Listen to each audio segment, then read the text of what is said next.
So welcome to Northern Powerhouses, our business success story series of interviews, where we discuss with local business leaders, their backgrounds, their successes and their challenges, and what drives them forward. And today I'm delighted to have with us Graham Cooper, the founder and principal consultant of Systems Excellence. So firstly, welcome, Graham, and thank you so much for agreeing to participate. And if you'd like to initially just introduce yourself and Systems Excellence to the audience and what you do to help your clients, that would be great.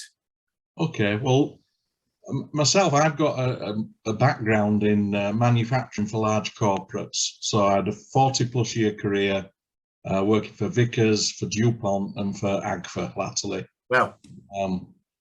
And when that came to an end, I decided to retire just over a year ago, and my heart is still in manufacturing. So I've learned all sorts of lessons through my career. And I believe I can help SME manufacturers in particular with some of the learnings that I've had. Right. So I set up Systems Excellence precisely to do that, to go out to the SME manufacturing community and hopefully share some of the long experience that I've now got. Brilliant. Thank you. Brilliant. And it's great to see how many local SME manufacturing businesses there are. It's been doing these interviews, we're just finding so many of them, and yeah, I have to be honest, you know, that I feel there's a perception that manufacturing is a long finished industry in the UK. Oh, I mean, maybe about 5 or 6 years ago now, I was on the board of the Western North Yorkshire Chamber of Commerce, and through that I instigated the start of the Leeds Manufacturing Festival. And that's where we're getting manufacturers to reach out to the school kids in Leeds to tell them manufacturing exists. Because many people don't realise Leeds is the 3rd largest manufacturing city in the UK. And wow. Just because we haven't got a giant, you know, British Aerospace or something, nobody knows it. But I think there's over 1,600 manufacturers in Leeds alone. Phenomenal, is it? Absolutely phenomenal. Huge, and to me, the SME manufacturers are the future for this country. We have to manufacture, we have to create value, and it's going to be the SMEs where all that growth comes from, which is why my interest is to try and pass on some of the corporate knowledge I have where it's applicable to SMEs. Brilliant. Really fantastically valuable, because I think that's, you know, as SME businesses grow and develop, it's that knowledge gap that we typically have. It's, you know, small scale to big scale. It's, you know, the current knowledge in ways of working. I was interviewing somebody last week that started just himself and a sewing machine making equipment, luggage for bicycles out of seatbelts, and now he's employing 70 people and has got a massive I think that, you know, they've got production going or orders going through to well into next year. And it's just what a story. Yeah. But I'm pretty sure he's looking at the next level at some point. You know, what does that mean? Yeah. Yeah, absolutely fantastic. So obviously you talked about your background a little bit and the business, and obviously this business is on the back of all that knowledge and expertise that you've had. So, I mean, just looking at whether it's this business or your career in corporate, what would you say some of the biggest issues you've had to overcome would be? Well, the last 15 years or so of my career, we're running a factory for Agfa in Leeds. And we went through a massive downsizing. Yep. And we ended up, we only had just under 100 people, down from 600 and something. But we're still expected to run all the corporate systems. So nice. Yes. we had to learn ways of doing all the ISO standards and things like that with SME numbers of people, because we were in a corporate environment. But indeed we did learn it, and along the way we learned some massively valuable lessons that, you know, I'm now trying to pass on to SME clients. And you can use the ISO standards as a blueprint for improving your business. Yep. So many SMEs just look at getting a badge. Yes. So there's lots of consultants out there who will sell you I will get you ISO 9001, the quality standard, and all Yep. you need is 6 sheets of paper, and I'll get you it. And they can do that, but all that does is give you a badge. Yep. Now that might be necessary to get a contract, but your business isn't improving. Yep. Whereas what I've learned is if you organize your business around the way ISO 9001 says, you end up with a better business.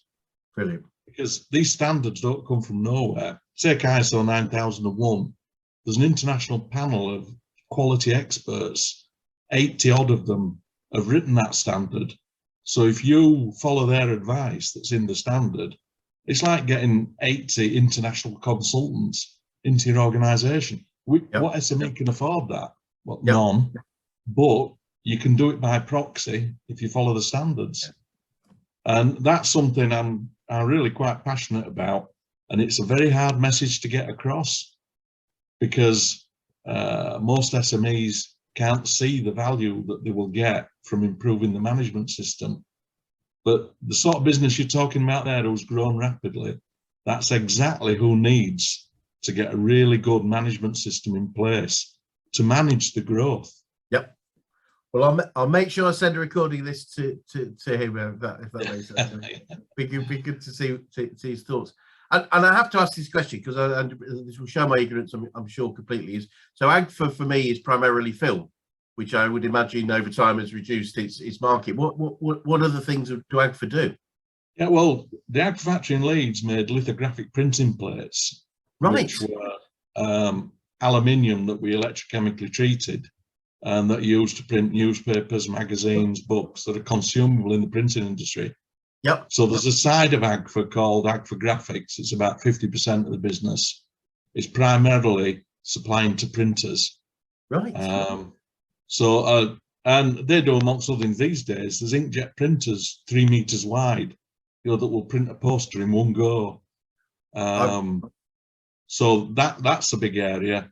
The other half of AGFA, they've moved into medical imaging, and they do all the software and the picture and archive retrieval.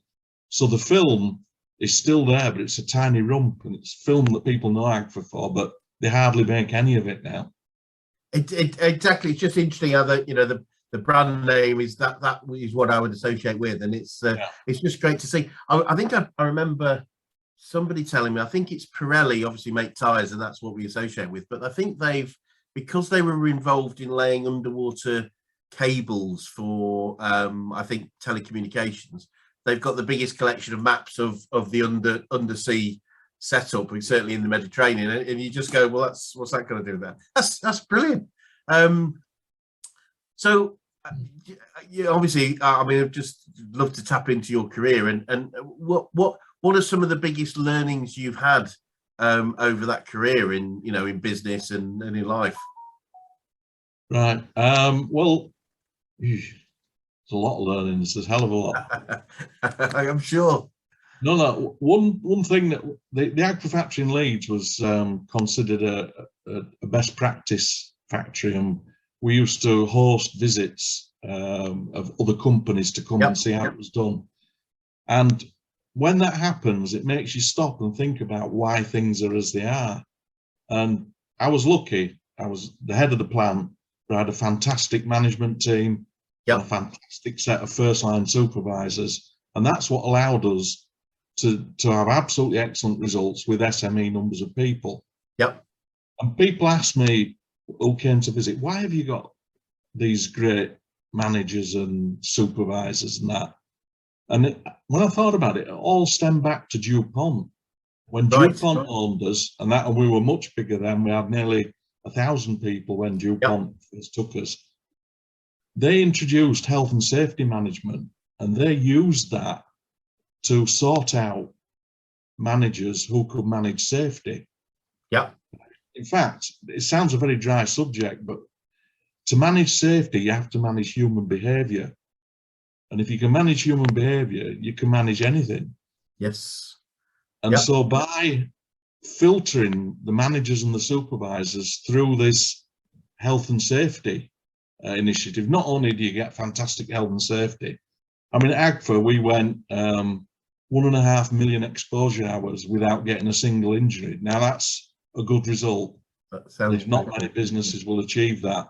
Yeah. And we did that on the back of the DuPont learnings. Yeah.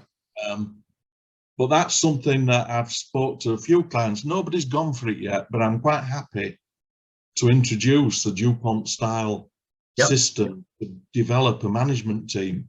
And it's a really good way of doing it. An old DuPont saying was, if you can manage safety, you can manage anything. Yeah. And it is true. It's absolutely true.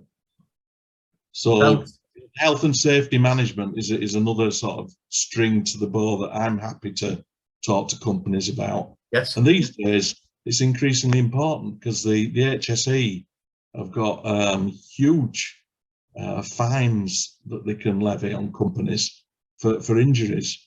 And they can be business threatening, can the fines these days.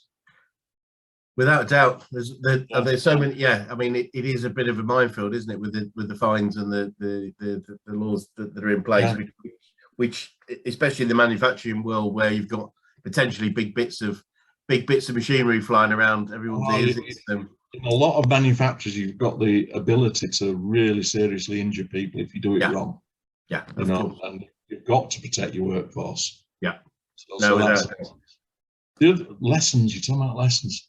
We excelled at sustainability, the Agfa plant, and we did that to be competitive within Agfa. Yeah. So if you're using less materials, your manufacturing costs are lower, and so you're competitive. Because we were in a declining industry, and Agfa had a series of plant closures planned, and actually the Leeds plant was planned to close in 2007. Because we did so well at sustainability, they closed 2 plants in Italy before us that they hadn't planned to close. They closed a plant in America before us, and they closed a plant in Korea before they closed us. Wow. And that was based on that. So by necessity, we learned a lot about energy reduction. And what I'm finding now with this business, it's surprising, that is probably the biggest area I'm working on now. Is working with clients on helping them reduce their energy consumption. Yeah, so that makes sense. When I went into this a year ago, I thought I'd be talking about management systems and management training and health and safety. But in fact, the energy has really come to the fore because the prices are going through the roof. Right now, it's nuts, isn't it? It's totally nuts. And what I'm finding is there's a huge amount of energy to be saved in every company I've been into. By applying the lessons that we learn in sorting out that. I mean, I actually ran a worldwide program within Agfa, looking after factories in Germany, France, Spain, Italy, America, Korea, Brazil, and China. And we stripped 15 million euros per annum of energy cost out of those factories. And all those lessons, you see them in every factory you go into. You know, you walk, blimey, yeah, they're doing that as well. Brilliant. Because manufacturers traditionally haven't really looked at energy. No. Because they're interested in manufacturing. Yeah, you know, absolutely. You know, we used to get companies coming around the Agfa plant in Leeds, and I'd get MDs around and I'd say, you know, how many people know what you pay for energy? Nobody put their hand up. Or if they did, it was the finance guy, the guy who paid the bill. So he said, yeah, I know, I pay the bills. But nobody else knew because it didn't matter. Well, these days, it does matter. So saving energy is something I believe I can help any business do through the lessons that I've learned. Brilliant, brilliant. And I guess given the very significant corporate career you've had, I'm interested to know who or what would have had the biggest influence on your career. Looking back, it was when I worked for DuPont. Yeah. DuPont had world-class management systems. Now, they were bureaucratic. So typical SME couldn't do it. But later on in my career, when I say I ended up with a lot less people in the factory, we hung on to the valuable bits of the DuPont methodology and ditched a lot of the bureaucracy. And you can do it. So you can manage in an excellent fashion. You can have really good systems, really good information about what's going on in your business without hugely bureaucratic processes. Yes. And that is something, I mean, things like these days, there's a lot of talk about Industry 4, you know, the digitalization of well, we were early adopters of computerization as part of DuPont, because they invested in that sort of thing. But what it meant was I've now got 25 years experience of working with data from the manufacturing process. And that's just what a lot of companies are just getting into now. Right. So again, I mean, I've talked at a few conferences and done presentations, and I've helped a couple of companies look at digitization, because a lot of people out there selling it, but they're not selling how to use the data. And that's the bit where the value is. Right. The value isn't in the computer program or the piece of hardware that collects data. The value is in what you do with the data. Yes, that makes sense. That makes absolute sense. And did DuPont, I mean, you know, crystallizing a lot of these things, there's often, I love to pick up great sayings or quotes that people have. I would imagine there were certain ones around what you do that were relevant, that were sort of the watchword of the efficiencies that you were creating. Well, the one is that sticks with me and I use a lot is, if you can manage safety, you can manage anything. Yes.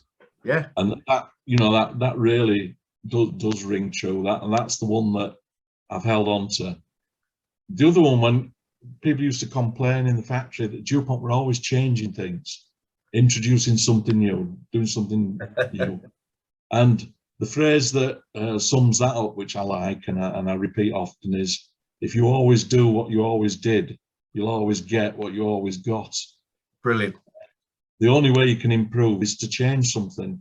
By staying still, you cannot improve. So the goal of every business ought to be to improve. And the way to do that is to change things. But you need to manage that change. And that's another big lesson I learned, is managing change is absolutely critical. If you have uncontrolled change in a business, it's a recipe for chaos. Yep, agreed. Completely agree. It's interesting, you know, I mean, there is no capability. I think it was Michael Gerber talked about, you know, a business being like a tree. It's either growing or dying. It can't stay the same. And, you know, that's and because, you know, the world's changing. That's the point, and that's true in business. Is the world is changing right now. So if we continue to deliver, I mean, it was interesting saying, you know, go back to Agfa, given the perception of film, you know, if they only did film, then that, you know, their business would be tiny right now. But they have all the strings to the bow because the world changes, and if we don't keep ourselves up to date, then we as you say, if we always did what we always done, we'd always get what we've always got. So no, that's fascinating. And what I mean, the bit of advice I'd give people is don't start a business during a pandemic. I'm going to ask you a question like that later, so maybe we'll I suppose it depends what type of business. Interesting. Obviously, it depends on the business that you're doing, but no, I get that. It's been a very challenging time. We did a lot of interviews last year with people that were working through the pandemic and the lockdowns, and it was great to see. To be fair, it was great to see even then that there was so many positive stories and positive capabilities. I mean, manufacturers really generally did keep running through the pandemic. Yes. But for someone in the position I now find myself in, what they were all doing just about was closing the doors to external people coming 100%. in. Because they have to protect the workforce. You know, you don't want to introduce COVID by having strangers coming into the factory. Absolutely. So it has been a difficult year to get into new clients. And, you know, I'm fervently hoping that this year, it seems that things are on the decline now, and we'll be able to get into places a lot more. I hope so, because I can understand what you do is very hands-on. So I guess it's something that you can't do very easily. Those people where it's been important enough to do energy audits have had to go into the factories, and because you can't do it remotely. No. You've got to go in and you've got to go look, you've got to talk to the engineers and the maintenance people and the operators, understand what goes on. So, you know, people have to open the doors to you to enable you to go forwards. Absolutely. No, that makes perfect sense. And yeah, I mean, I obviously hope, and I'm sure is the case, is that we seem to be opening up now and accepting the situation for what it is. So I'm you know, I absolutely hope and believe that you'll be getting into a lot more sites moving forward. What? Yeah. I guess one of the things I'm always interested to find out is what have you learned about yourself, whether it's over the longer term or, as you say, over the last couple of years with starting a business in COVID. What are some of the learnings about you? It's about me.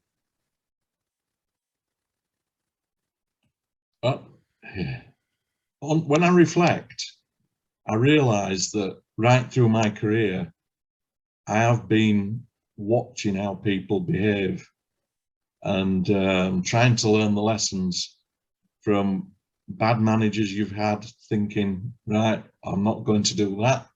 Great. And the good ones that you have, you think, I need to do that.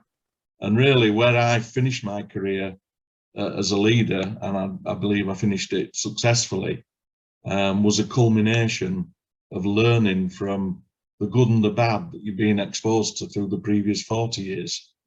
And I'd urge anybody to do that. You know, there's no experience can go to waste. If you've had a bad manager, you can use that experience to tell you what not to do with your own people when you're managing them.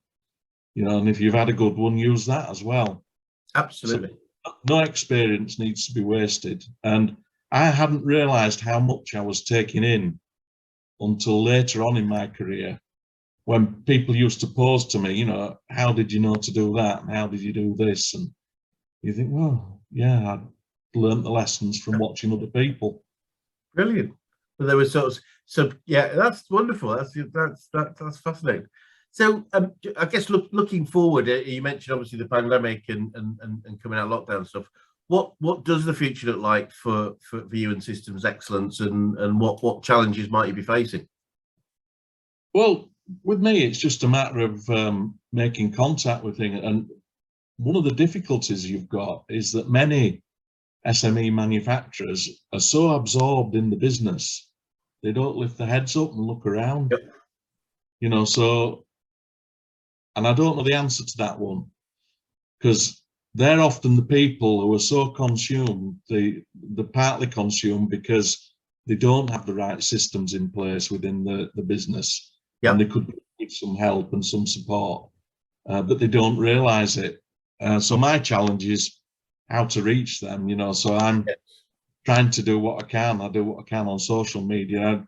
As things are opening up, I'm speaking at a couple of conferences. I'm in one down next week in Farnborough, Southern Engineering and Electronics, I think, and there's one the week after, a couple of weeks after in Milton Keynes, that have asked me to come and speak about energy reduction. So I grasp opportunities like that to do things that hopefully you will reach people. Yeah, and that brilliant. Yeah, I'm hoping this podcast will help me reach people who I wouldn't have reached otherwise.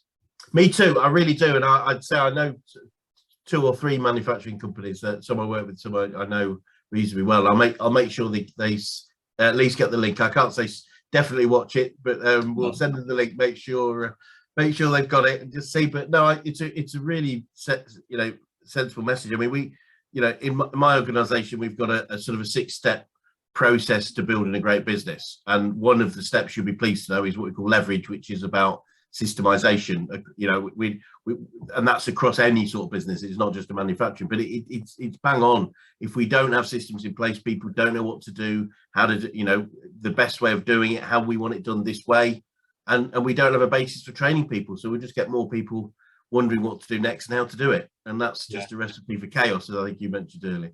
So absolutely. Systems are absolutely key, a foundation to a great, successful, stable, growing business. So we must have a chat after this podcast, actually, because I'm sure there's some opportunities there. So, Graham, this has been really fascinating. A couple of sort of interesting questions. You've sort of half answered one already, but let's do it again and just see. Yeah, certainly. What would you say to anyone going into business right now? Given let's assume we're out of COVID right now, but in general, what would you say to anyone thinking of going into business right now? Right, I'd say, well, what I did when setting up this business is to really carefully think through a business plan, think through the costs that you're going to do. You know, in my experience talking to, I've mentored a few young people through stuff, they haven't thought of the full cost of what they're doing. They've thought maybe of it, they've got a process, say, that they're interested in, and they look at that, but they don't look at everything else that's going to need to happen and all the costs. So understanding the cost drivers in your business, yep, where you want to get to, simple things like getting a website done.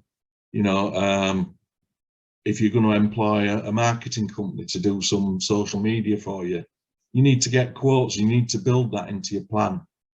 And I believe most people who struggle with business struggle because they haven't planned enough at the very beginning. And you need a rational plan. I mean, I'm just over a year old, is Systems Excellence now. I planned to make a small loss in year one. And in fact, I'm pleased to say I've made a small profit. Oh, well done, very well done. Delighted to say that, given the background to what's been happening. Yes. But I've known exactly, you know, where every penny was going to go, what I was going to do, how I was going to do it, because I'd spent a lot of time planning it before I launched it. So in a nutshell, the advice I would give is plan very, very carefully and in great amount of detail. Brilliant, love it. So very, very sage advice. And finally, what would be the best advice you could give to an 18-year-old, Graham? To an 18-year-old,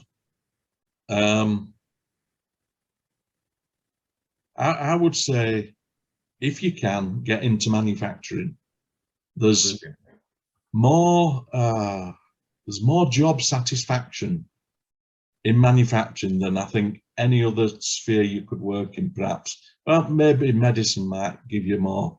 Yep. But when you've been working all day and you can see what you've produced, that is a magical thing. You know, you've worked hard, whether you're working on the shop floor, working in an office, or whatever you're doing within a manufacturing organization, there's a product. Yep. And you can see what you've helped make. You can see that you're generating value.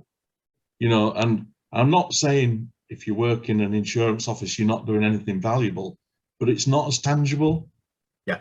You know, if you've had a hard day in the office, what can you see?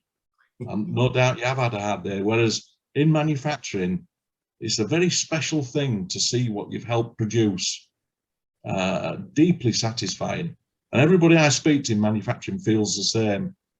To actually see the products of what you're making, whatever it is, whether it's nuts and bolts or you know, a jukebox, these things, they're immensely satisfying to see. Wonderful. I love that. You're clearly a very strong advocate and raving fan of manufacturing, and your passion comes through. So I thank you for that. And makes me want to get this to manufacturing, I should say. But well, Grant, thank you so much. That really is fascinating. I just love your love of manufacturing. I think it's wonderful. And as I said, you know, earlier, I just love the fact that we've got clearly a very strong, robust and vibrant manufacturing community in Yorkshire, and as you say, centered around Leeds, and long may it continue, and I'm sure you're going to be helping a lot of people over the next few years to do it right and do it well. So thank you so much for your time today. No, it's been a pleasure, Chris. Thank you. Thank you.